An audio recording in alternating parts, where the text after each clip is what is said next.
I'm opening. We have an eye, sort of a nostril, 2 teeth. One of the teeth has a small cavity. Close call, folks, but I think we got here just in time. Presented by Maria Menounos and Kevin Undergaro. This is Anatomy of a Movie. In-depth discussions and breakdowns of various movie titles. And now that you've seen the movie, let the dissection begin. And welcome, everybody. Thank you for joining us for another Anatomy of a Movie Dallas Buyers Club this week. I'm your host, John Comerford, and I'm joined here on the big panel by Sarah Stratton. Hi, guys. Dimitri Panos. Happy Friday the 13th, everybody. Nothing like a machete to the face to start off the day. And I'm Phil Svitek. And helming in the booth is Marissa Serafini, who will be chiming in from time to time. Hello, everyone. All right, Dallas Buyers Club. A lot of buzz here, especially for the performances of Matthew McConaughey, and even I would say even more so for Jared Leto. So let's start off right away with what was your overall impressions? What was your feeling as you came out of this movie? Oh, am I going first? Yeah, sure. I really liked this movie. However, I felt myself cringing a lot. There was a lot of times where I was just like, this is hard to watch. Because they lost so much weight, or because the subject matter? Or? I mean, when Jared Leto got skinnier than me, I was a little disturbed. But no, just it's a hard thing to watch someone go through, and there's certain points in this movie where it does really hit you, and I think it's that's pretty a good raw. point. I mean, it's unfettered and unfiltered, I should say. And it's good that they do that. I mean, I think that it is rough and gritty, and that they do illustrate a lot of different points of view of the story. So, but it was hard. It was hard for me at certain points, but I'm really glad I saw it, and I would watch it again, and I think they did a really nice job. Dimitri, follow up with that. I agree. I think it's I think it is a very, very well done film, and I personally liked the take that they did it from this cowboy, this heterosexual, homophobic cowboy, in the middle of Dallas too, is the other in the middle of Texas. Dallas. You know, I mean, I think that adds, this other layer, because a lot of, you have Philadelphia is I mean, something you can really compare this movie to. And with everything, with all these other, there have been other AIDS types of movies, and it's focused on the gay culture or whatnot. But this is the first movie that actually says this isn't a gay disease. And I respect that. And I thought that there was a different point of view to look at. And I found the movie to be courageous in both its themes and its performances. I thought the guy who directed it did a really good job. I love the bookends of the movie. And, Griffin Dunne. It was great seeing somebody Griffin Dunne in there as the doctor. I'm like, Mexico. I was like really happy to see him. And again, I just thought, and Jennifer Gardner turned things around. I was never a big Jennifer Gardner fan. Her last movie, Curious Life of Timothy Green, I thought, all right, she's cute, she's good. This movie, I was like, she's really good in this movie. And so this movie, when I got out, as we talked about it and said, yeah, this is definitely one of the better, excellent movies of the year. On to you, Phil. My take is a little more controversial. Here's the thing. I don't know. I love I like more comedic movies and things like that. And so, ironically enough, like critically acclaimed movies for me, I'm like, do I have to see that? But and especially important films. I know, but and especially with the subject matter, I was like, is this going to be such a downer and things like that? But ironically, it was quite there was a lot of comedic moments, believe it or not, that we'll also talk about, and also what I liked was he was smarter than he let on initially. Yes. You know what I mean? Especially even though he's homophobic and things like that, and his moments when he goes to the groups and he's like, don't touch me, get away from me. But he's there for a specific cause because he's trying to learn more about this disease. He's he's becoming smarter, and I like that aspect of the movie. Yeah, I think, to your point, he ended up being like, when you see him at the beginning of the movie, he's sort of a douche. Like he's not anybody that you'd really like. Yeah. But he has that there was that scene in the library when he's looking stuff up. Now, number one, I thought, again, the guy knew how to use a library. He was using this thing called microfiche. It was like, wow, that's awesome. But, which again, I gave the movie credit, and I know the guy. It's based off a true story. It's Yes. based off a real person. Ron Woodroof. So, Ron did this research, but I gave that credit because I found that to be courageous. And when he had that epiphany that, when he was in denial, and yet he's in the library, and you see, it could be caught from needles, and he just, when he let out that fuck, you just, it dawned on him, and he did whatever he could. He became a smarter, better person. Yeah, I would say that it's fair too. He became very knowledgeable about this disease, about how you get it, and then all the way through, like all the drugs, all the information he was constantly getting, and how he kept searching for the next thing and the best thing for him to fight and be able to survive longer. Yeah. I thought adding that and really putting it in his hands, and how they made him this businessman who's really fighting for himself, and then kind of let people join along instead of being like, I'm going to fight for everyone. I thought that was an interesting perspective. Absolutely. And I also, before we get into everything, what I liked about it was that in some ways it's very topical. Obviously it deals with the medical industry, which, with healthcare and things like that going on. But also, that's, in terms of AIDS, it's, people are knowledgeable to this day, and they're being educated more and more, but it's, I don't know, I don't feel like the average person is looking for that knowledge, and so it almost puts it into a greater consciousness of, we're almost being re-educated and reminded of, like, here's where we were, here's where we are kind of today. Right. And, it is important to still kind of do your own research. I liked it as well, because I thought on par it had a good balance of everything. It had comedy, because I think you needed to use the comedy to cut, because there's some tragic things going on here. People are dying before your eyes, and slowly, which is just torturous. But what I also liked about it is, because we have "And the Band" played on, and that really talked about the nuts and bolts of how this thing came into existence, and what happened with the CDC and Robert Gallo and all those things involved in trying to find out what the HIV virus was and how it's contracted and everything like that. But what I liked about this one is I haven't really seen that FDA stuff and how much they were kind of blocking. And there is some controversy to that, and to the accuracy that this film portrays, and how there is a lot of, I guess, blame put on the government and on the medical and pharmaceutical industry in this movie in particular. And supposedly a little bit of that was stretched. I absolutely can believe that, but I also, the thing that I did like about it is things like that do happen, and that's the thing that I wanted to know is, like, how much of that was true. Because obviously this is not it's not a documentary. We're not the fact that it reads true, because it's not that far-fetched that that could be a reality. Well, it is a reality. I mean, I just recently went through, Brenda actually went through a major bout of cancer and dealing with the healthcare system and trying to get drugs. Right. There were times where things were being blocked. And it's like, what?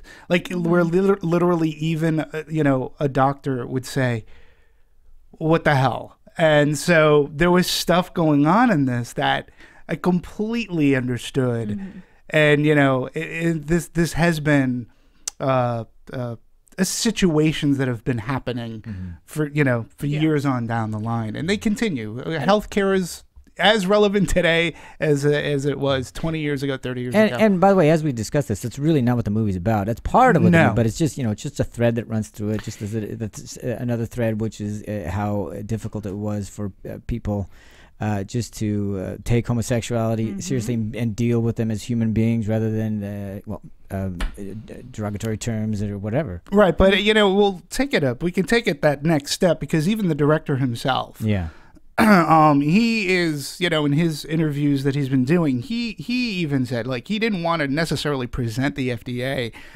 and the doctors as villains. And Dennis O'Hara, he's not a bad guy, he was saying. He goes, they're human. They at the time, they were doing what they believed was the right thing to do. Yeah, remember, this is 1985. This is at the beginning of all this. We really had very little knowledge of what everything was about, how it occurred, how it happened, how it was transferred, all that kind of stuff. And, so that's as it got escalated in the movie. I don't know, from what I gather as audience reaction, I don't think it's that the fact that they were blocking certain drugs necessarily. It's the fact that by that time, when he actually had his own research and could prove, like, hey, this drug works better, you know, yours doesn't. And he was using some of their own research against themselves. Exactly. It was even further. It wasn't that he didn't have the support or the evidence, or even that they hadn't proven that they were wrong. He was using all those and still being blocked when it was valid and his efforts were valid. Exactly, and it was valid. justified. And I don't know if there's anything more than there's, you know, because it's a huge bureaucracy. It takes a lot longer than somebody who's much more nimble and agile who can do things on the. A lot of red tape. Yeah, exactly. So You there's know, all and that issue, but primarily it's really about Ron Woodroof's experience and arc through this story, rather than whether or not it's FDA or whatever it is. It's actually his, and of course Jared Leto's to some degree, but it's really Ron's story. It's how he gets through this, how he negotiates and navigates his way through this experience. Yeah, and that's what's so compelling, and it has been anyway, because I think most people will say, "Wow, I've never seen Matthew better." I would agree. I mean, I would totally agree with that 100%. I mean, you know, a lot of people are saying, geez, where did this guy come from? When did he learn how to act? And my simple answer to that is he always knew how to act. If you look early on in his career, he was a good actor. I think now he's at this maturity stage, and he's not picking, he's picking great roles. I mean, let's face it, Mud was a great year for him. Yeah, it's a great year for him. Yeah, this one, Wolf of Wall Street, has an amazing cameo in that. Yeah, so I think for him, you know, he was in Magic Mike. He was fantastic in Magic Mike. And these aren't the roles that he was being put in. He was being put into these dopey romantic comedies. And it's hard to shine in those, especially if they suck. But these movies are really good. And honestly, part of me also wonders if what he went through personally as Matthew McConaughey has affected his acting. Because originally we did see him in the romantic comedy, like How to Lose a Guy in 10 Days and all of those, and he gained a lot of success from him. And then from that, he had huge scandals in the press about being on drugs, drinking alcohol, kind of falling apart, being a mess in places. And then from there, once he kind of kicked that habit, he was able to kind of come back and do all these films. So part of me wonders if going through that and all the struggles he must have had personally have affected his acting, because a lot of these roles are dealing with tragic circumstances or people who are in bad places in life and like, much recover and turn around. And I think maybe he personally can now identify with that a little more, so he's able to access those places more easily. They're kind of closer to home. Yeah, I just say, well, like I said, I think he matured. Again, I never looked at Matthew McConaughey as, yes, he, to me, the deepest, you know, scandal story was when he was playing the bongos naked, you know, at his house. And who hasn't? I mean, right. Well, those aren't bongos. But in any case, I just find that I had experience with Matthew McConaughey when I was working on Contact, and he was the guy that you see. He was very affable, really, you know, he had that charm. He never mistreated anybody. He was nice to everybody that he met. He was a very professional, consummate worker, and he was great. And I had the fortune of being able to see him do his job and work, and, you know, he was excellent. And, you know, yes, he lived a life. He makes a ton of money. He was able to do a lot. But I think through his maturity, he decided to say no to a lot of roles. And, you know, to his credit, he's working with Steven Soderbergh. He does Mud, this movie. You know, he works with Scorsese. And he's had, is it fair to say, a renaissance? Well, a lot of people are calling it that, using that term, and that this is kind of not the icing on the cake, but really what's making that realization happen to the public and not just to the critics. And so watch A Time to Kill. Oh yeah. You know, I mean, he's a good actor. Yeah, he's a really good actor. He happens to be a, you know, good-looking guy, son of a bitch, but he's a good actor. I don't know, is he? Yeah. I will agree that he is. He hit on my mom once. What? Yeah. What? That is a wow. Was he naked and playing bongos? No, they were in the airport. That's an exclusive right there. In the airport. Hit on my mom. Mile High? with a closed or open hand? Wow. Anyway. Okay, let's move on quickly. Well, speaking of Matthew, in order to make this movie happen, he put up some money into it. Yes. which I found interesting. That seems to be happening more and more, especially in the critically acclaimed movies. Yeah, because they're so hard to find financing, and it's the only way you can sell them is with the star anyway. But then sometimes they have to put their own money because they believe in the project so much. Or, I mean, who knows? I didn't. Maybe you read, but I'm not exactly sure why he was so drawn to this. Whether he just thought it was a great role, a great story. I'm not exactly sure. Did you have any information? Well, I mean, I think that? there's a lot of information on how this story progressed, how it kind of got finally to be made, and also on top of that, budget and all the other stuff. There's a lot of information out there. We know that this script was written, I believe, 20 years ago. Yeah. Of the writer, who I'm just about to what's his name? The writer of the film. Burn. I don't know. The writer is Thank you. Craig Borton and Melissa Wallach. There we go. So Craig Borton doesn't have any really credits to his name. Now that he's done this, he's been pulled onto The 33, which is a story about the miners that were trapped. He brought in someone else to help kind of script doctor it because it went through so many people, and big names were like called in. I mean, they had Brad Pitt listed on it for a little bit. Yeah, no, I mean, there's a whole. I mean, Borton was Ryan Gosling. Well, Craig Borton was just getting out of film school, didn't exactly know what he wanted to do.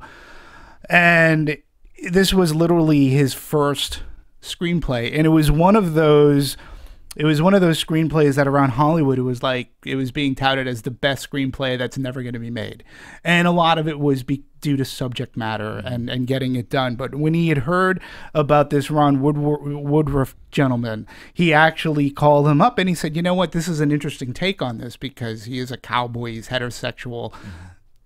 His story could make a good movie.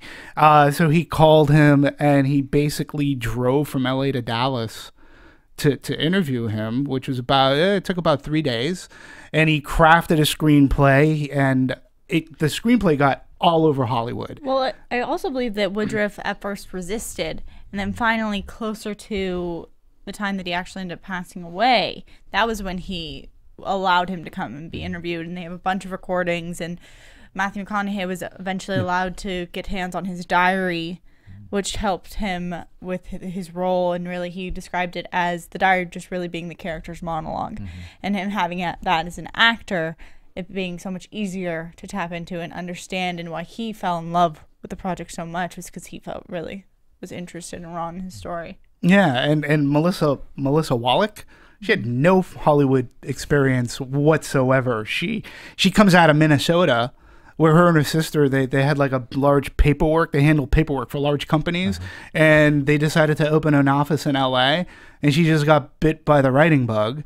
And, I mean, yeah, so it's one of those stories. And now, she has Dallas Buyers Club. And when you look at, again, when you're looking at how things, the company Voltage Pictures, which helped finance Hurt Locker, which gave them a lot of cred.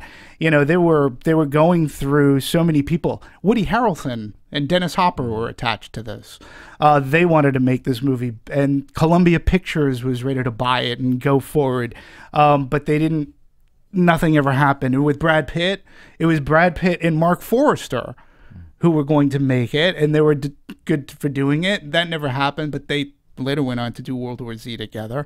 So it went through a lot of hands, as And then they did have financing, and they were planning shooting it, and then it came up to, I believe, within a couple of weeks before, the point that Matthew McConaughey and Jared Leto had already lost the weight. Yeah.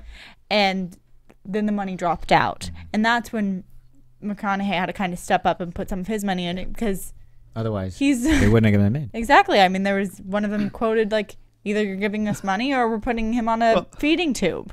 You don't have a choice. He's in the position where he needs to shoot now. This is a health risk. His diet was his time was running out. And according to an article I read, their angel came from an unlikely place. Ellie's ex-wife, Holly Wiersma, also a producer, was now dating an investor producer by the name of Logan Levy. And Levy's father had a friend who worked at Truth Chemical, a Houston-based company that made its money primarily in the fertilizer business. Wow. And Hollywood glamour it wasn't, but the Truth Chemical partners, Tony Giacomo and Joe Newcomb, were hankering to get into the movie business. A period of AIDS drama wasn't exactly what they had in mind, but McConaughey, who is big in Texas, Yep.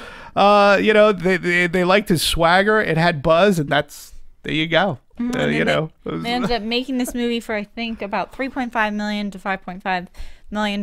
They've already have almost $13 million. Yeah, they have 13 as of they have about 13 as of today. Believe it or not, they have about 13 million in the bank, which is good for it's gonna be good. It's released by Focus. Yeah. Oh yeah, and the nominations. Yeah, that was, once it with the Academy Award nominations always and such. Kick in the pants for movies. Hey, honestly, I think that our actor category, our best actor category, it's going to be insane this year. It's going to be tough. It's going to be an incredible when it whittles down. But out of the SAG nominations and the Golden Globe nominations, this movie, Dallas Buyers Club, I believe only has 2 nominations, and they're both for acting. Yeah. We don't have anything in the no Best Picture, no screenwriting, no director, no writer. Yeah, just the acting and cast. Yeah, so we've got Best Lead Actor, Best Supporting Actor in Drama, and then Best Cast in the SAG,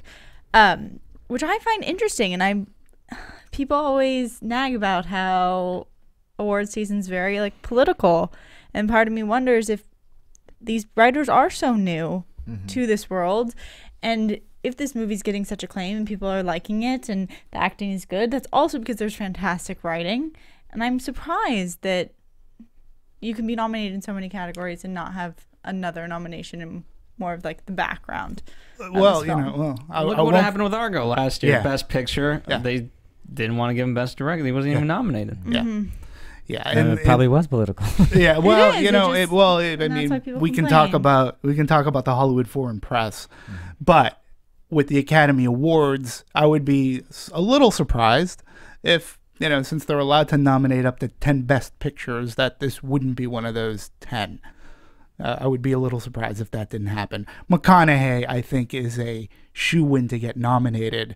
After watching this performance, right now, I would have to say he's definitely a front runner, as of right now. But now the politicking is going to start.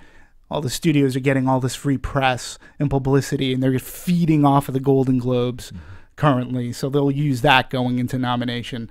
But, again, when you're looking at him, when you're looking at Bruce Dern, when you're looking at Chitwell, I forget his last name. Leonardo. When you're looking at him and I'm not even going to say Robert Christian Redford. Bale, maybe, you're looking at, it's going to be I think it's going to be a very tight race when when Best Actor nominations come through.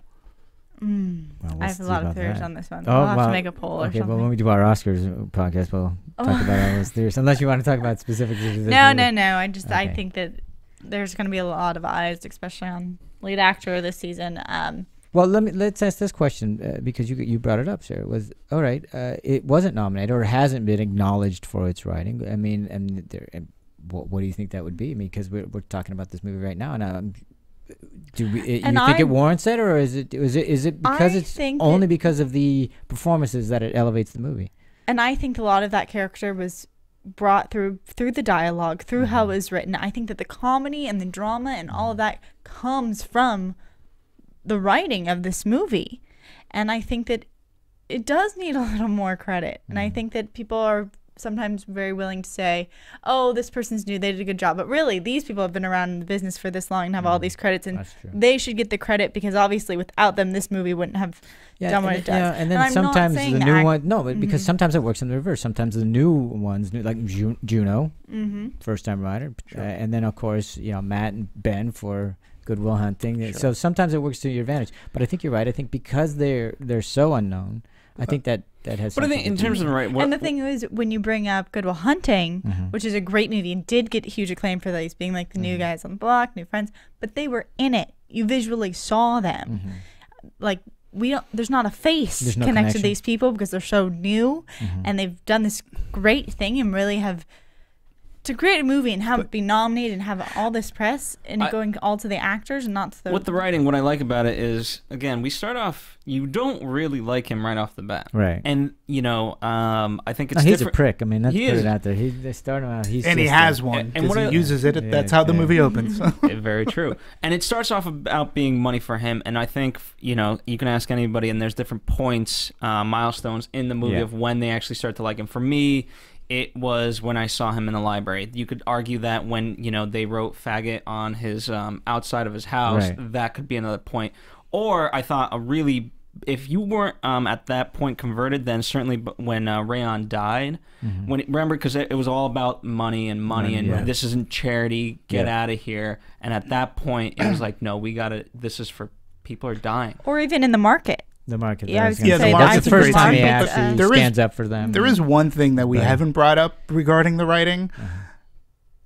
I think that it could be tough because so much of this is fiction.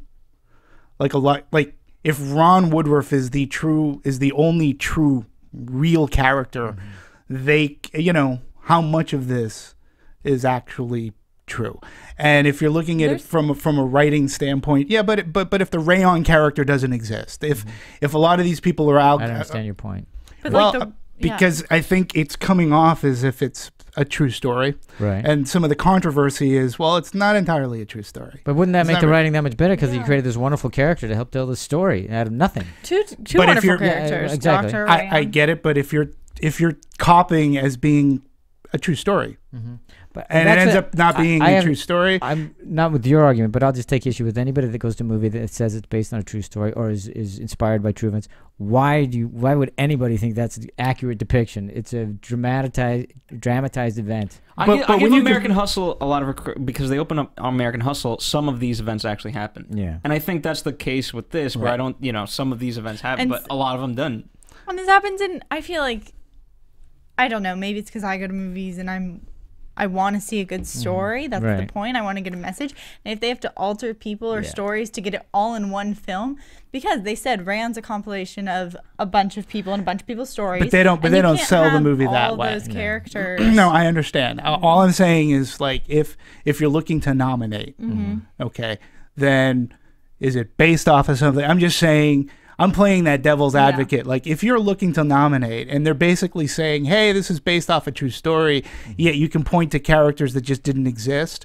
And then if you start poking at, like, the whole AZT, there's a controversy about that, about the writing as well. That could be a reason why. I'm not saying it's the sole reason, but that could play into they're looking at justification. This stuff. I think one of the reasons that it's not getting more acclaim for the writing is because a lot of people didn't understand its point of view. Meaning, is it about the FDA thing? Is it about the AZT? Is it about this or is it about that? And that narrative was kind of murky at times because we weren't sure what kind of movie we were in. That's some arguments that I've heard, and I can actually see that because even I'm going, well, it's not really about that. It's certainly a thread in there, and I think that if they had been more clear focused, I would say, on certain things and let the other ones take second by the ending. And that's a very interesting perspective. I guess my view on it is that's something personally that I really like. Yeah, I agree. Because I think that's kind of how the world works. I think that, like, the world exists on multiple levels and multiple layers, and there's always all these different things going on that affects people and their situation. So I like that, no, this isn't completely about the AFDA, and no, this isn't completely about homophobia, but it's about this man who's dealing with all of these things on his journey. And I like that all of these different conditions are impacting him. So yeah, I guess it could be a little murky, and for some people it's not focused enough, but I like it. And the other thing that I was thinking about was, go ahead, did you want to say something about that? Well, I want to ask you guys this, in writing, you're supposed to, what would you guys define, whether, not the log line, because that's easy to figure out, a man's kind of dealing with AIDS, and he's got supposedly 30 days to live, whatever you want to. One line was period piece, HIV. That's the tagline, that wouldn't be the log line. Or what? But what do you guys think is the controlling idea? The controlling idea of this? Yes. It's one man's struggle with a disease. Let me look up the full definition so I can explain fully what a controlling idea is. But Yeah, John, what is to your it? point, Well, we can John wants the move back to controlling this. idea. Can you answer this question? Well, I'll let him bring that up and then we'll discuss it. But what I was going to talk about in terms of it, I think the other reason why some people are having challenges with the script and storyline is that typically you would have a clear, and this goes back to the focus thing. For instance, if we can take Schindler's List, at the beginning it's all business. It's all about money. He doesn't care about these people. Not really. I mean, they're just means to an end, which is very much like our Ron Woodroof character. He doesn't really care about it's a means to an end. It's a business. I'm making money. And that's why he says, as Phil rightly says, look, this is not charity. Well, and in Mexico, he even says, absolutely, you want to make some money off of this? Exactly. Yeah. It's a business. And, he's obviously trying to survive, but really he's trying to make money. Sure. But by the end of Schindler's List, we really get to see him understand that he sees these as people and how much more he could have done. And you get to see that full arc. You don't get to see that as much here. It's a much more subtle because you never really get to see him have that epiphany. It kind of happens. I mean, he certainly stands up for Rayon especially in the market that Sarah mentioned. But at the end of the movie, you never really get the understanding that he's really kind of sees everybody in this together as one.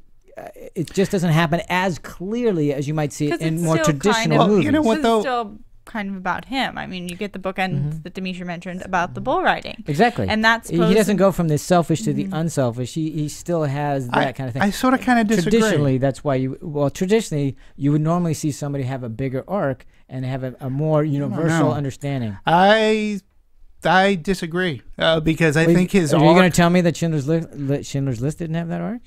I'm talking about. We're talking about Dallas Buyers Club. I know, here. and I'm saying traditionally, but I'm saying that. And you're disagreeing. Woodroof had a major arc. I mean, he's a completely different person by the end of Dallas Buyers Club than he was at the beginning. I mean, his what becomes his family are these people, these different varying people who are afflicted with this, who love him and he loves back. And it turns into, I mean, when he comes after his defeat in San Francisco and he comes and he was trying to defend like this, it was above and beyond his temper. I didn't say he was defending it for everybody else. I thought he was defending his I don't think thing. It was just for him. I think it was for everybody because when he comes back, they're all they applaud him, but I don't see him shifting a lot to realize that. I did. No, See, I think that's he what had I missed for me. I think he had a complete. Yeah, arc. I disagree. Yeah, I think he had I think that's why people are having challenges with it is because it's not as you don't get to see it as much. It's a little bit. For me. It's I on think the back. I guess I would agree that it's not as clear as your typical Hollywood picture, but I feel like this whole film is gritty and muddy and. No, I think people are having trouble with it because of the topic. I think people. I think people. We've been dealing with this topic for decades now. Yeah, but it doesn't.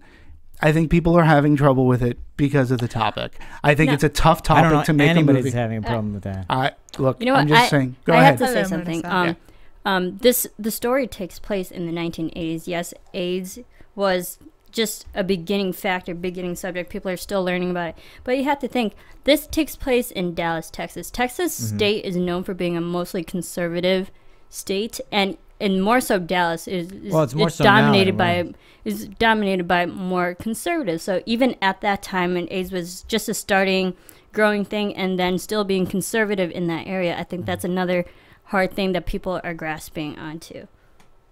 I think that, I don't know. I just don't think that there's anything super clean cut about this movie. And I think that's why it's fun and interesting and that it's not a picture perfect situation. It's not something that's easily talked about or easily shown.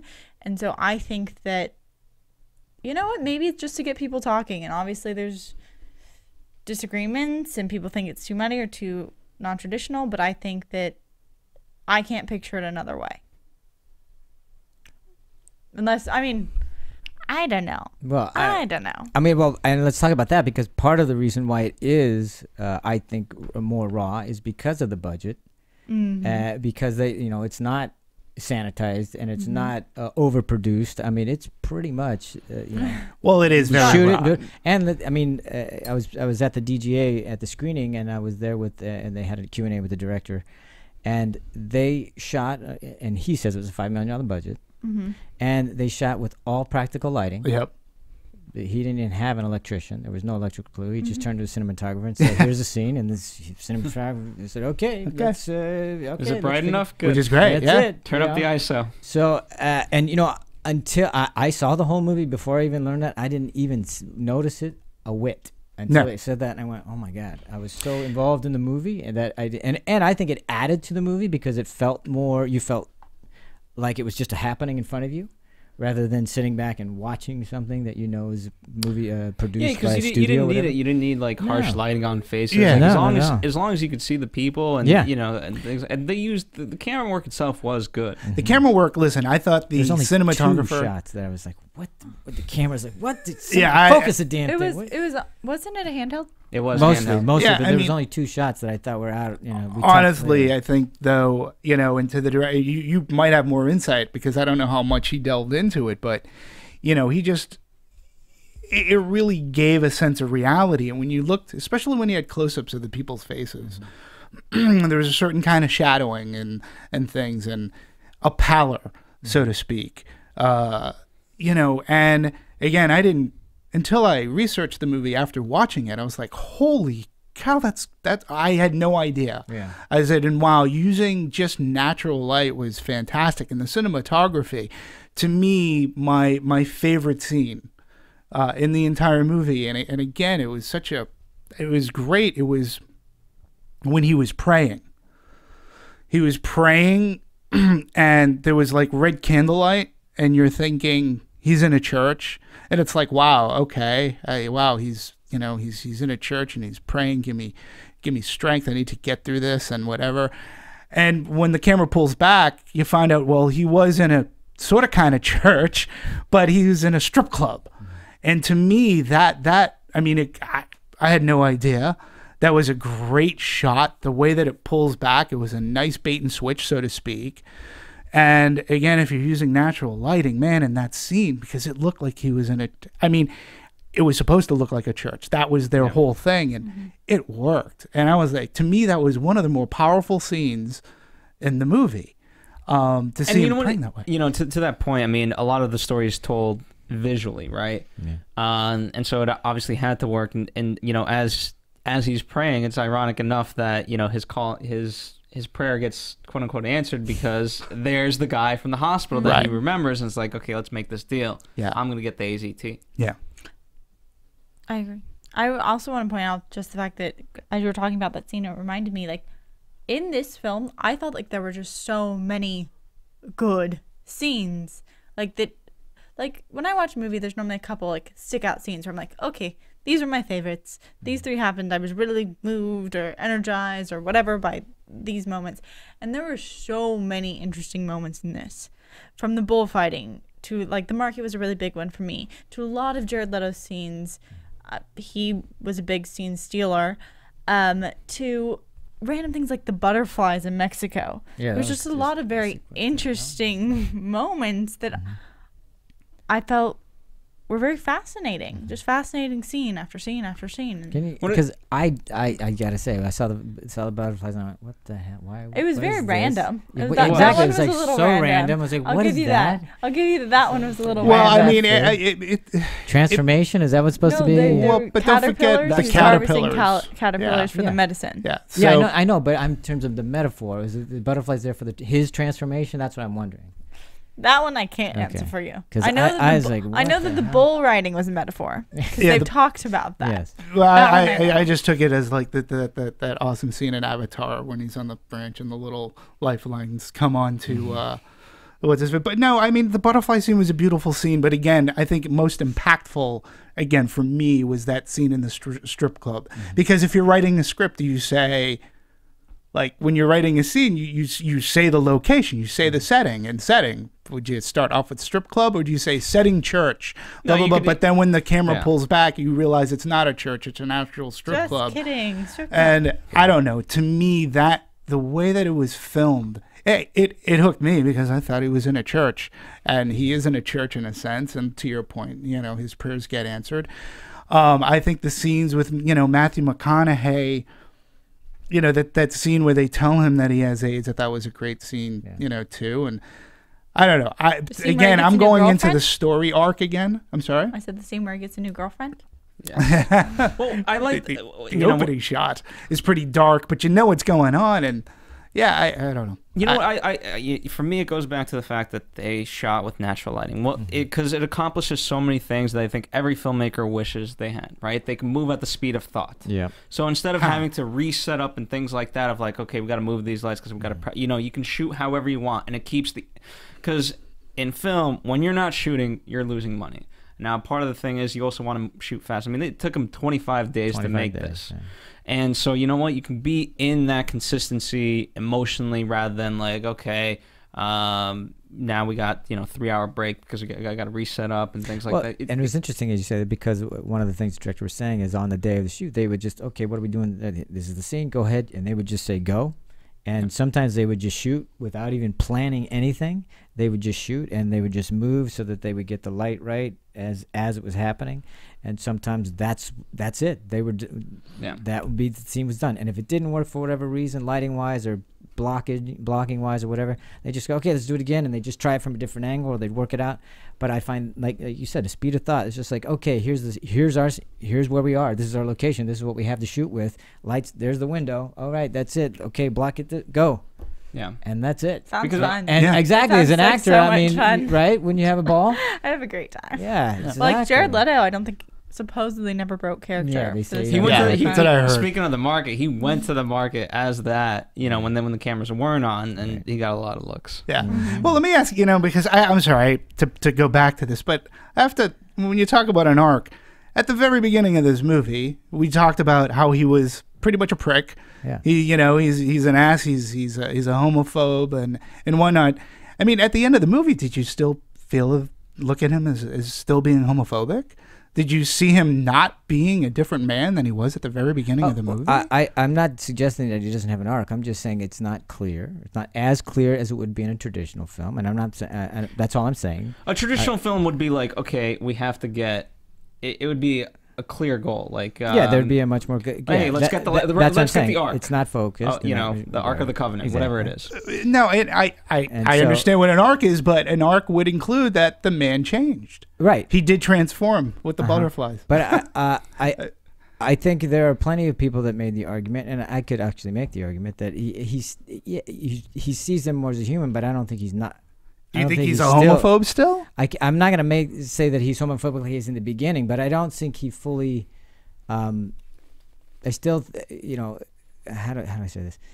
I didn't get the feeling at the end of it that he had arcs as much as I had wanted him to. Okay. I mean, I'm not saying that he didn't arc. I'm just saying that it wasn't as fulfilling for me because it was like I didn't get the feeling at all towards the end of the movie. When he goes and argues, I don't really think it's about arguing for everybody else's health. I still think there was that semblance of me, this is about you know what me. I do think there's a layer of that. Yeah. I do think that because that's what we talked about. I would have wanted him to shed some of that selfishness more. Here's why I think you're getting that feeling.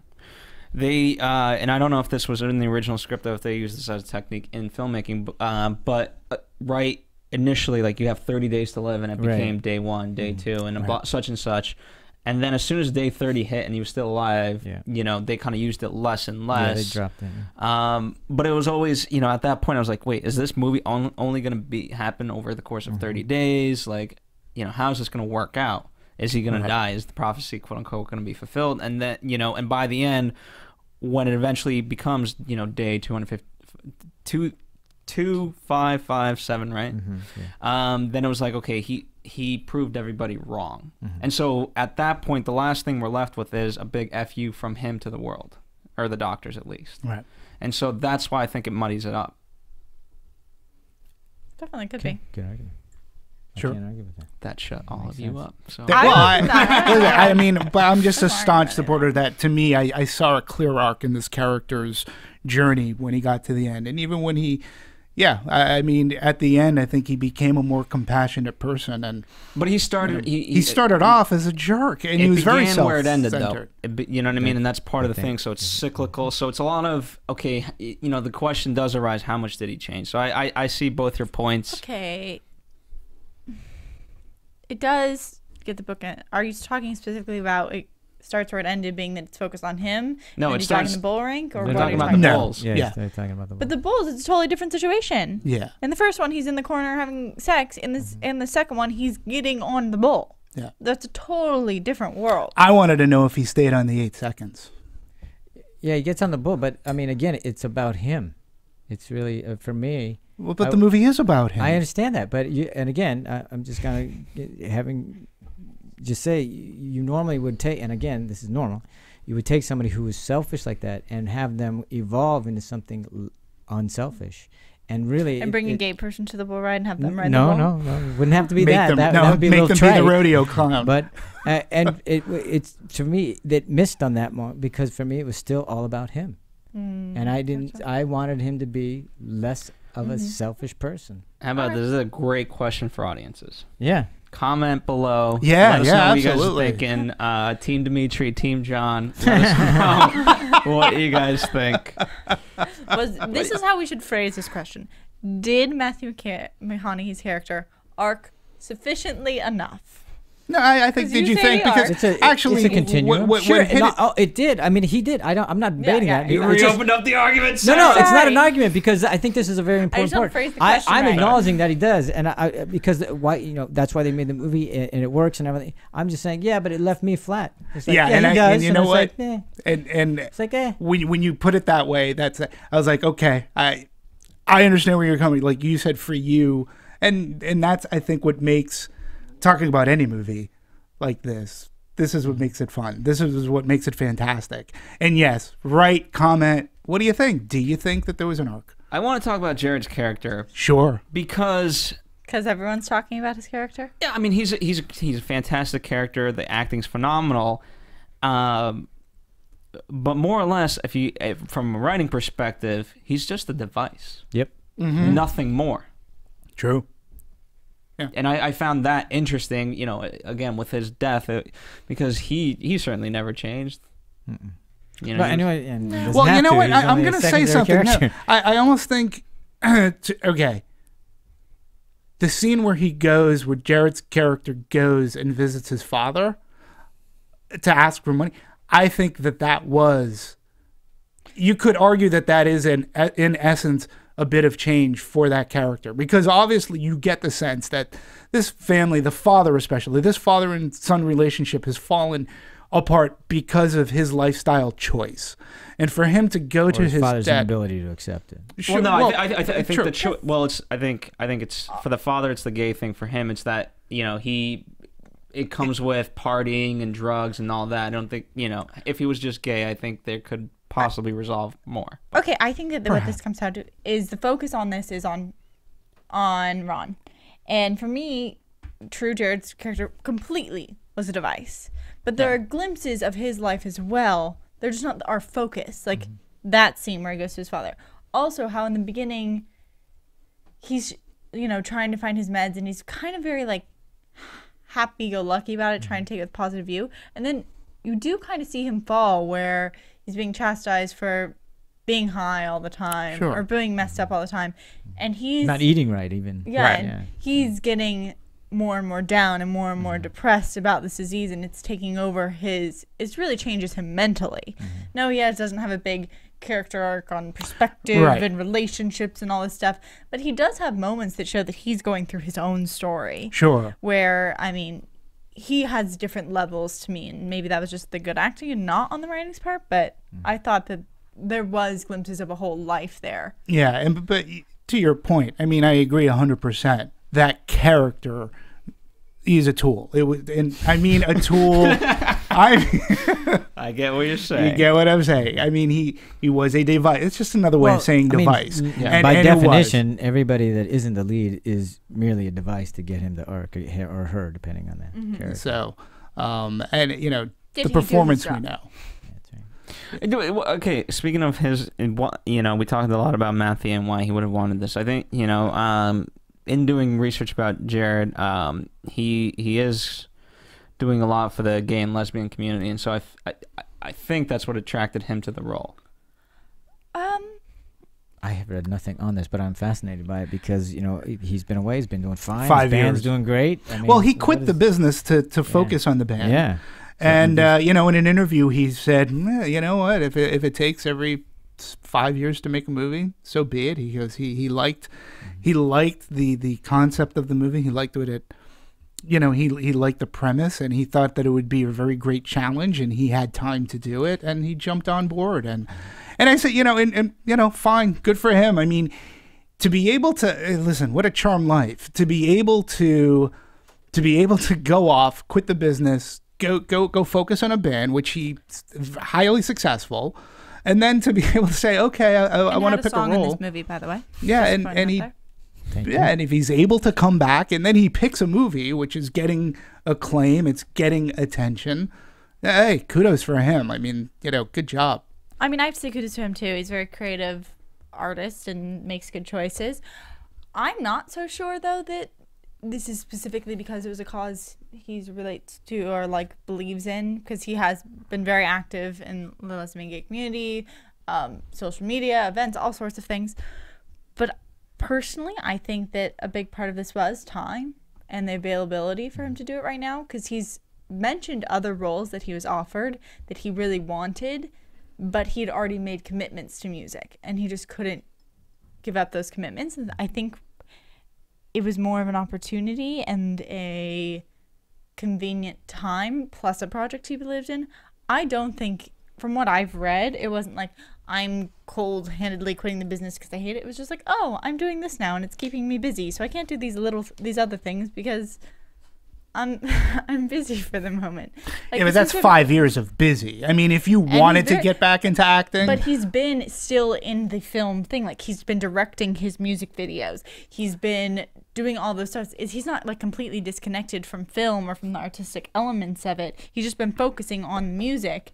But he's been applying what he knows from film to that part of his life. Fair enough. I just say, if he wanted to act, you know, 5 years, he could have pick the project. Oh yeah, definitely. You know. Like, he was still offered things, so, and yeah, well, I don't know anything about that. Haven't read anything, but the thing I would like to discuss about Jared Leto is every time I think about it, it just kills me.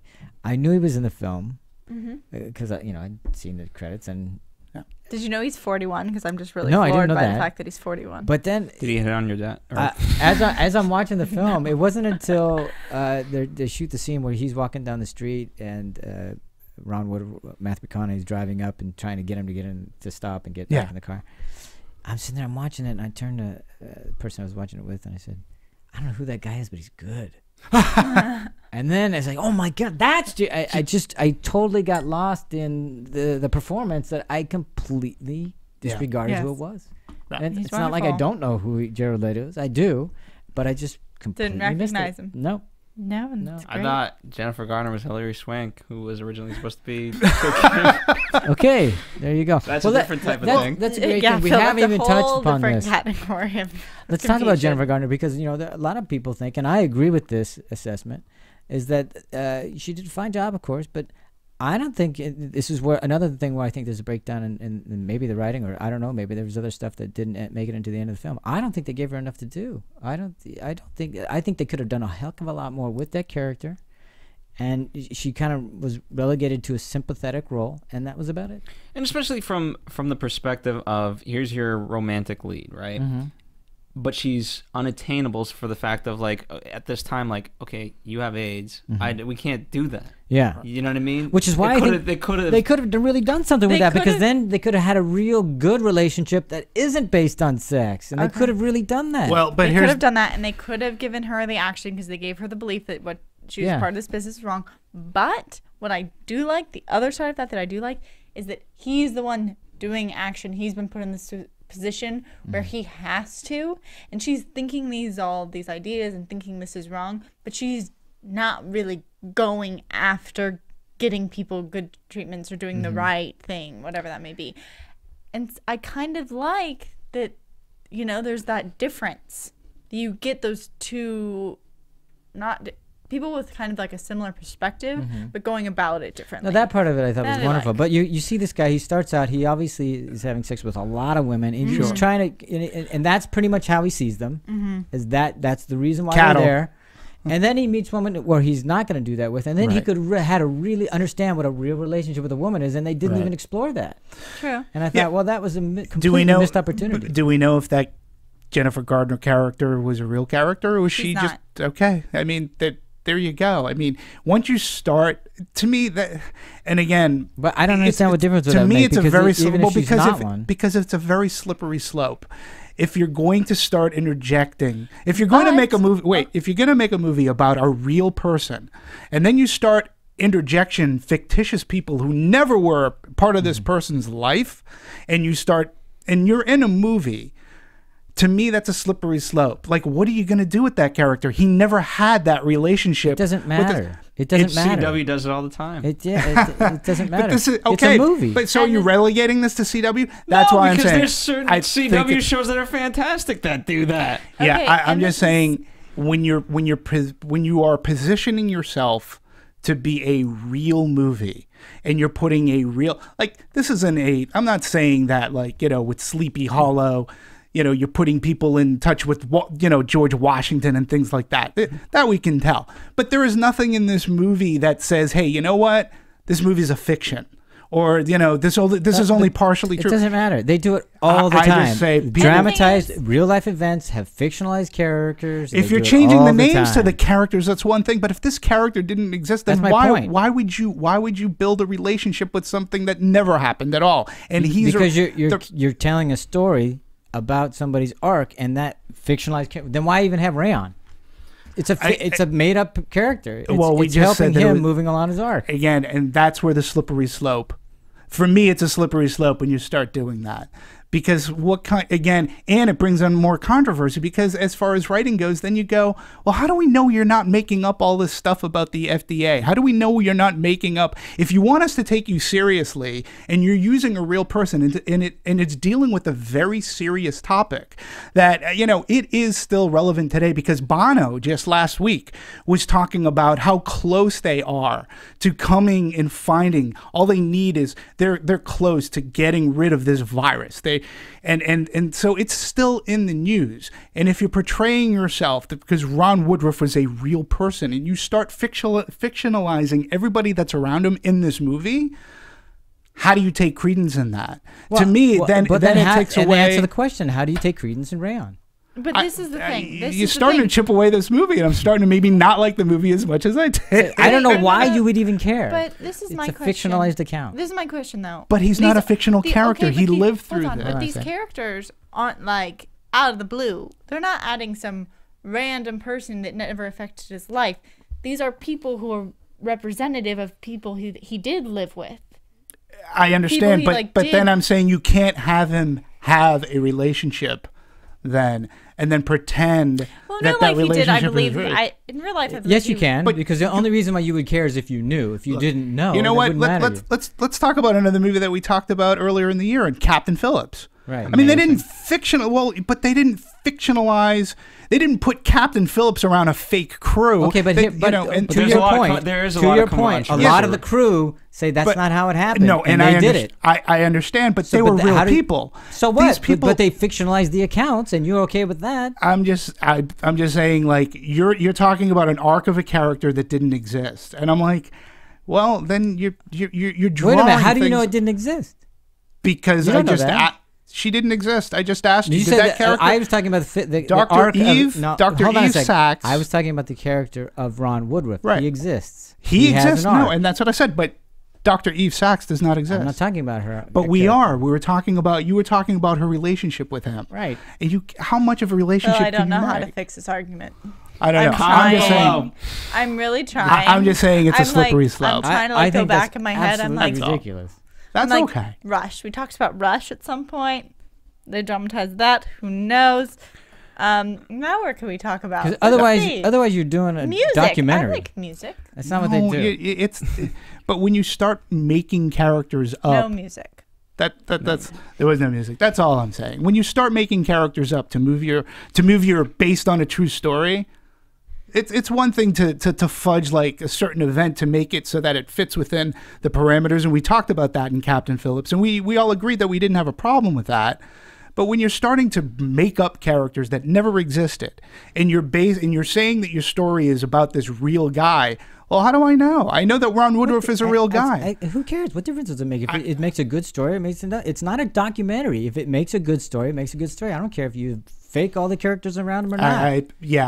Then I have a hard time buying into knowing that everybody's fake around this real guy. Then I have a hard time buying, well, what else is this movie telling me that I shouldn't believe in? But here's ultimately you're supposed to walk away with themes and if nothing else, a feeling. But maybe those feelings were fabricated. Like every movie's fabricated. No. Every movie's a manipulation. That's how they're designed. I disagree. It's fake. It's not even it's 24 frames or 30 in a second. I mean, it's not even real life. But then this is fiction. It's all lights and mirrors. But then you can't say that this is I understand what it takes to make a movie. But my point is, they say it's based on the fact that I feel like you're trying to say it has to be a documentary, it has to be authentic. Otherwise, it's not a good movie. And I'm going, who cares? Every movie's fake. We know that. If at the end of it you get the experience that the filmmakers want, you have a wonderful story, it's a great story. Who cares if it's a real character that had a fake arc or a real arc? Don't go off pretending that don't say you're based off of and start. But it is based off. That's why it says based. It doesn't say. I understand, but when you're going into it that way, these people, like especially like this doctor, you're not expecting them to, because what else are they inventing? Like seriously, like what else are they? Because people look at movies when somebody says you don't care, but basically if you're going off and you're saying, hey, this is based off of a true story, like and take a movie like Argo. Okay, there's another movie. I don't believe they were making up characters in Argo. Like those prisoners weren't made. Like the people who were hiding out weren't made up. Okay, what stuff about like that. Patch Adams? Hold on. Oh, Patch Adams is a bad movie, so I'm not even going to address Patch Adams. Fair enough. Well, we disagree there. Okay, but part of the thing is, remember the movie, I forget when exactly came out, but it was about like the Center of Disease and things like that, and their dealings with AIDS. And the band played on. Okay, there you go, right? That has a perspective that is obviously way high, you know what I mean? It's not tied to one person, and so just like in books, there's first person, second person, you know what I mean? There's levels of this, and even within those levels, you can be as high objective or subjective. This is a very subjective, from his point of view, movie. Sure. And so in that respect, you can take it, you can change up various things. Now, again, if you were more from a helicopter view, like as the band plays on, then you owe it, you're saying to that audience, hey, contractually, we're going to tell it more of, event-based and things like that, rather than a per person and emotion and feeling type of story. I'm just saying, if they had a title card, much to how you said American Hustle started, maybe that wouldn't bother me as much. Well, let's re-edit it. To Sarah's point about the editing, right? What I liked, they used a very common technique, and they slightly changed it because in the sense of every time the piercing sounds of him, getting wobbly, and then normally the sound cuts off when the person actually hits. But again, going back to it being really subjective to him, the sound cut out before he hit because that's when he lost consciousness, rather than falling down when the audience would lose, whatever you want to call it, which Good I thought was choice. interesting. Yeah, no, and who else found that? I mean, that sound was piercing. Like that sound was painful. Yeah, it was. You were really put into like that scene when he was in the intersection. I thought he was going to get hit, but I thought another car was going to tag him. When he I like nobody get off the road. Get off the right. Yeah, no, and it just speaks to everyone's so in their own world. They're like, okay, this person, they'd have no compassion towards this, but this person could be. Well, and that's a reflection of who he was at the beginning of the movie. Yeah, and you know what? I'll take it to yet another point. We haven't talked about Steve Zahn. Steve Zahn's character as the cop. Well, first off, it's the first time I've seen Steve Zahn in a movie in a little while. So it was like, wow, hey, Steve Zahn's. And he was really great. And how he he was a very selfish guy. Like, you know, he went to Steve Zahn at the beginning of the movie. He goes running to him for his protection, and then he belts him. But then his selfishness sort of kind of melted away, saying, hey, you know what? I have something that might ease your father's pain and suffering, because his father was going through Alzheimer's, I believe it was. You know, that scene where Steve comes out and helps him and brings him to the house, and yeah, I thought that was a really the medication on him. him. And he uses the medication on him. I thought that was a really good scene, and I thought Steve Zahn, like I said, I thought it was really great to see him again. Yeah, I mean they were together in Sahara. Yeah, that's right. That's right. I watched that movie when they put it on TV. Hey, I like the books. The Dark Pit books were good. Anyway, separate. But sound. You know what? Also going back to the editing, I loved how there was a lot of jump cuts and cut on action, and especially there was one moment when Matthew McConaughey's character was leaving Mexico. He was packing up his car with all the medicine, but it just went from cut to cut to cut, and it kind of reflected, all those fast cuts reflected his self as a character. He doesn't have a lot of time in life, and it kind of felt like rushed because he's rushing through things and stuff, and I liked the editing choice in that matter. Yeah, I enjoyed the way that it was edited, and I think too the way that they filmed it augments the way that you can edit a movie. Yeah. Yeah, the only catch to them, you know, filming this quickly and low budget is all those nitpickers out there have already pointed Continuity out problems? all the continuity issues, like things that did not exist in the 80s. Oh, yeah. Like yeah. things that came out in 2000 that made it into the film. Posters of cars, if you want to look out for those. But that being said, I do remember, I don't remember what scene, but I do remember as I was watching it, I think we were in somebody's kitchen, and I went, wow, that sure looks like a modern kitchen for 1985. yeah, or TVs, But, you know, gadgets, but things that like was that. But The plasma TV, no.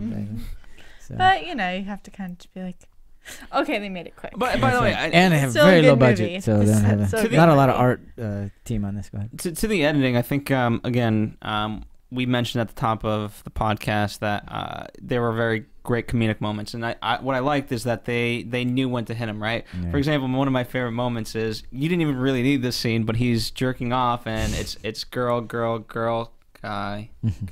I'm gonna kill that. I'm gonna kill you, right? Yeah, that was great. It just kind of elevated their relationship of like, because moments earlier he just said, I love this guy. I forget what the context was, but they were finally kind of coming to terms. He said something good about Rayon without him being in the room, and then I'm gonna kill that guy. Gonna kill that guy. Oh, I love the scene in the hospital when they first meet. And again, I thought that was really comedic as well. Like, get away from me! I'm not, just get away from me. You play cards, And they sure. play cards. It's like, yeah, and I loved that was like the beginning. Going back to Jennifer Gardner for 1 second, I thought that the date was sweet. I thought that was a very, in the restaurant. I thought that With was the a very, flower with the picture? flower picture. I thought that there was a very sweet. I thought that was moment. that was a great technique we've never seen before, because it not only, how many times you bring, it's such a cliche, get the girl flowers and things like Right. that, but then the hidden meaning behind that. So now you're telling backstory, through this device. I thought that was brilliant. Yeah. And then bringing it back later with punching the walls and her rearranging it and it being off tilt, and then bringing it back and correcting it to make it look nice. Like, it was used a lot, and I think it was used well. Yeah. That's how I'm gonna get. If I have a date, that's what we're You doing. gonna bring a painting from Target or IKEA? No, he's gonna have his mom paint some flowers, just like 10 portraits of flowers, so that he can take them on dates. That's true. See, I can read Phil's mind. Got this. All right. Well, how do we go? Let's go on to music, because we haven't talked anything about the music in this film. Oh my goodness. Alexandra Streliski. Never heard of the guy before. But Is it a girl or a guy? great question. Don't know. I'm googling. Oh, well, you I can always find it on defer to you guys on IMDb. these things, because I don't even. Finding it on IMDb. Honestly, as I'm watching the movie, I'm not really aware of the music. Yeah, same here. Yeah, there there's- wasn't anything about it except for that one song. I mean, again, when there's you talk about the big budget movies, you can kind of you definitely know that there's an artifice. With soundtrack, this, yeah, exactly. it felt more real. Yeah. Right. And so even though there was music and score throughout, you know, it was effective to what it was telling, but it didn't, you know, it's not like it was like, oh, what a great song that is.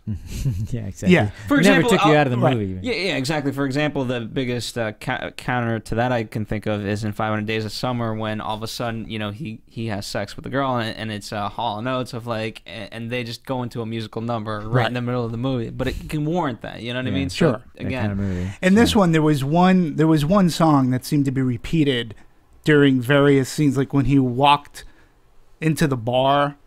There was a scene where he walked into a bar, and there was some country type song that I'd never heard before, but it was played again, I think, when he went back to Mexico and he was talking with Griffin Dunne. I actually thought I thought those scenes were really cool as well. Outside of seeing Griffin Dunne again on the big screen, I really like that, you know, we'd never get Griffin Dunne's backstory. We just know that he did something that got himself. He's no longer in the United States. He's no longer in the United States. Practicing medicine. But, you know, it's interesting that, you know, as a former United States doctor, he still had the passion and the drive to try to help people. And he knew that through Woodroof, he could make a buck. But, you know, I liked how they did the research. I think he drugs. wanted to help people. Yeah, I think he did too. You know, and another interesting fact is that the soundtrack to Dallas Buyers Club on iTunes, if you buy the album on iTunes, 40 cents of it goes to the AIDS relief charity Project Red, that's known in helping funding research, you know, for AIDS and stuff. So I thought that was cool. Yay, Dallas Buyers Club and iTunes. By the way, I just love the concept of the Dallas Fire. The idea. Club in general. I love that. Yeah, the meds are free, but yeah, $400 a month. But apparently, this was something that again they did. This was something that they did, and that it wasn't just in Dallas. And to me, that is fascinating. $400 a month, and you know, this is what you get. I liked when that couple bought him that house, or gave him. I should say they gave him. Wasn't it their mother's house? Which I thought, you know, I thought that was a funny moment. He's like, okay, I can give you the X amount of money and this, but they just want to help. Yeah, we'll give it to you for free. Yeah, good. Just want to help. I'll take that too. People. It's like good deal.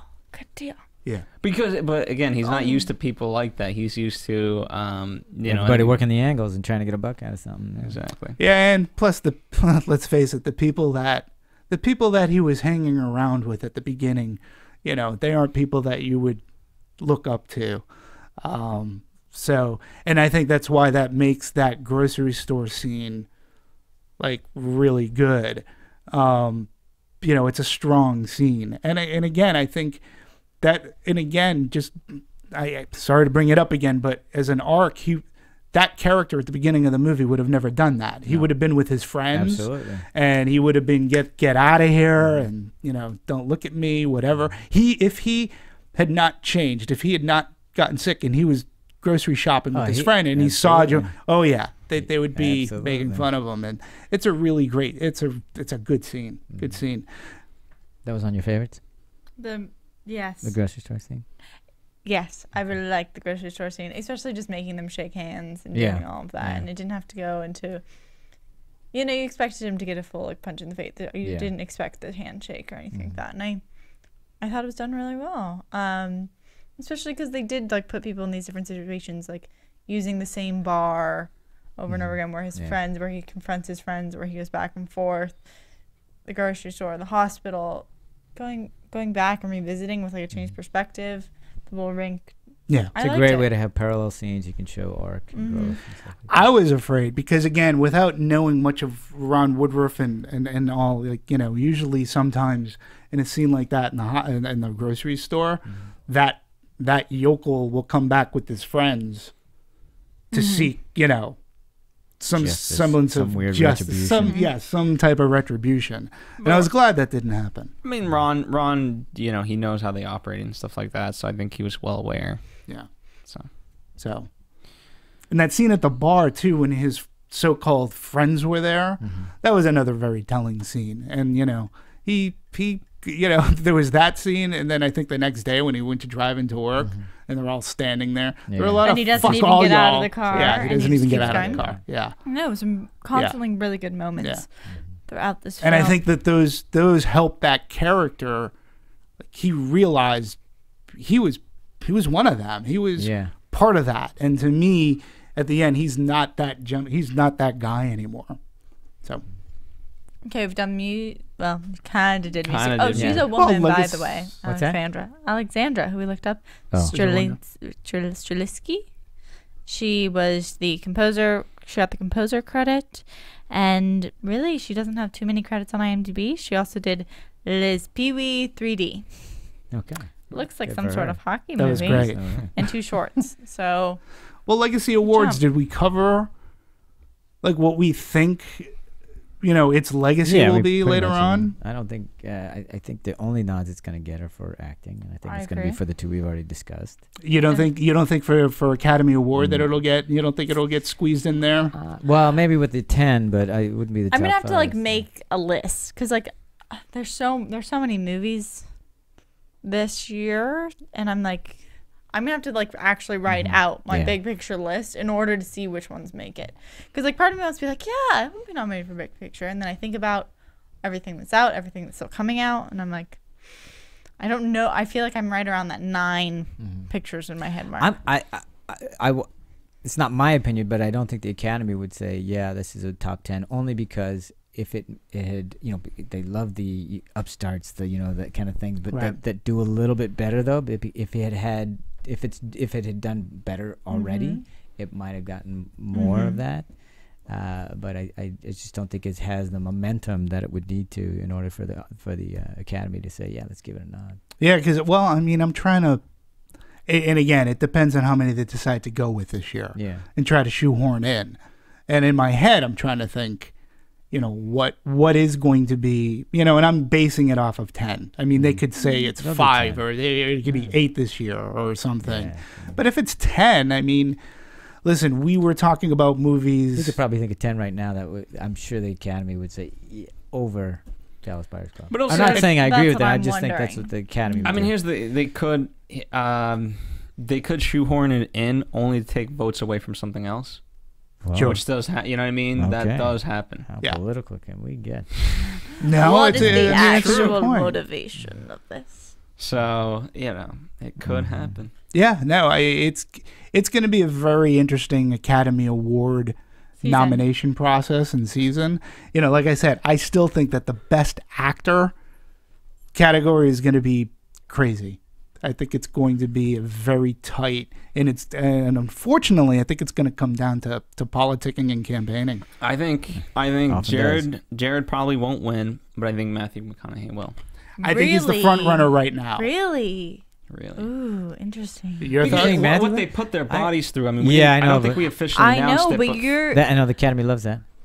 They do. Yeah, they do. They lost all that weight. But I thought that was interesting because they certainly showed Jared and how much weight he lost. Right. But I was surprised that they didn't take more advantage of that because you only once did you see Matthew kind of without a shirt, and it's kind of in the hospital. You don't really get a good shot of it, and it was so shocking in that moment. I go. And it reminded me they probably could have taken more advantage of that to really let us see the physical effects. But I think And it chose not to. His face was so sallow. No, I and- agree with that. But, Yeah. but I'm just saying when I saw the body, I was like, whoa, yeah. And then, but it was even obscured, and I'm going, geez, man, he lost all that weight. Put it on screen. Yeah, and I'm like, well, how does he get on a bull without snapping like a twig on that first, bucking bronc? I mean, yeah, Matthew. Yeah, you're right. They love a transformation, and Matthew McConaughey. I don't know. He could drop anywhere up to 50 pounds, and It's like 48 or whatever. I think the last Yeah. count I heard. But that's why I think Jared might get the nod. But we don't see. Honestly, I don't think we see him as in physical. Yeah, but not only Yeah. did he lose the weight, he's playing, a different gender. So and the Academy loves that too. they love that too. But even to your point, he is unrecognizable. Like you didn't recognize that it was Jared Leto.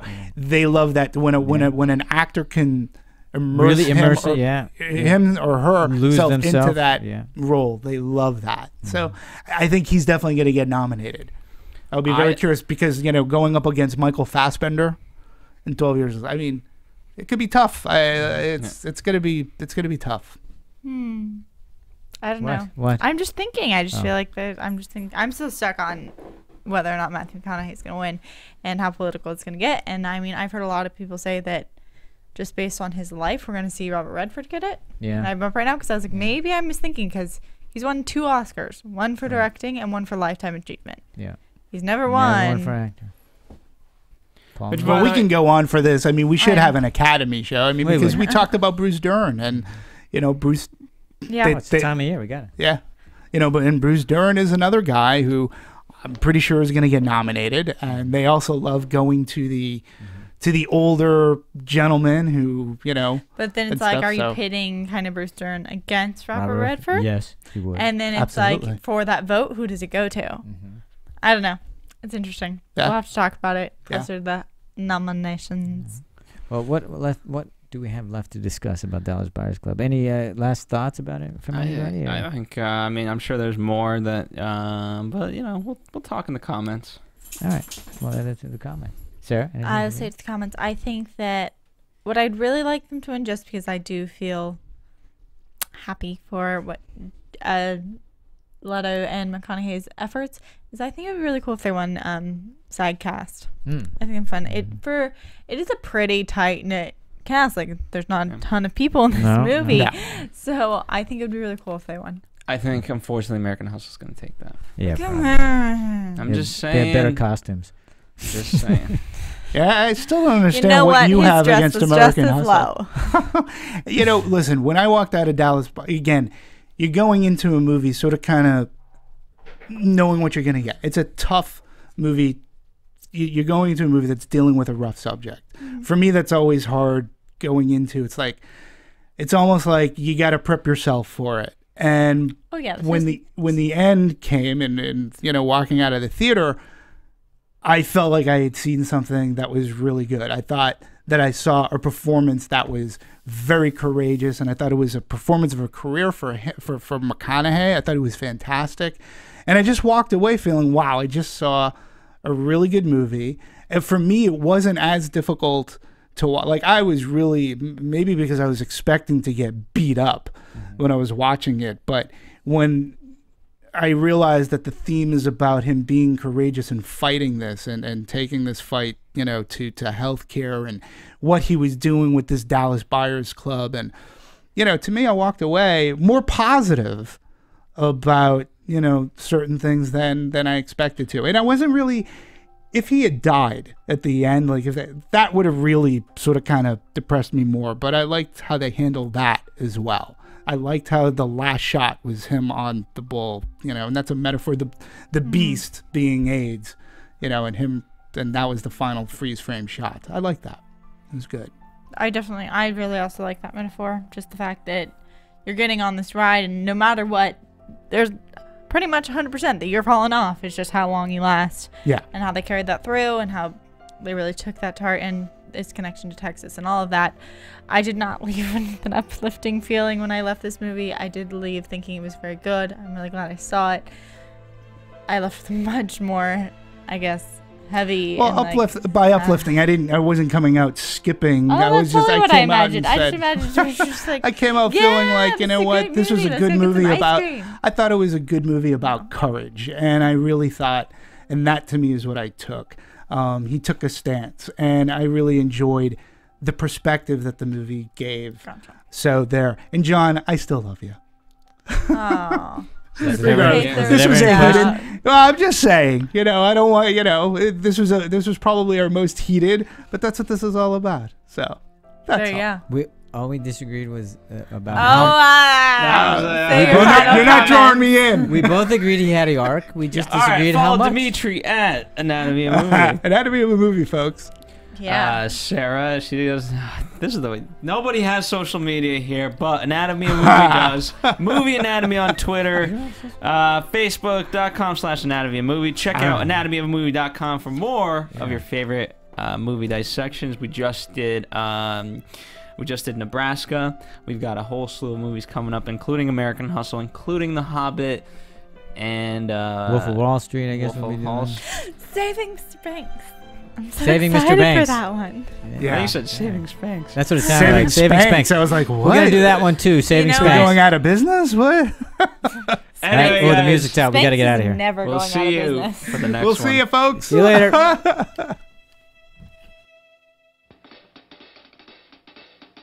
From producers Maria Menounos, Kevin Undergaro, Phil Svitek, and the rest of the Anatomy of a Movie staff, we would like to thank you for listening and subscribing to the show.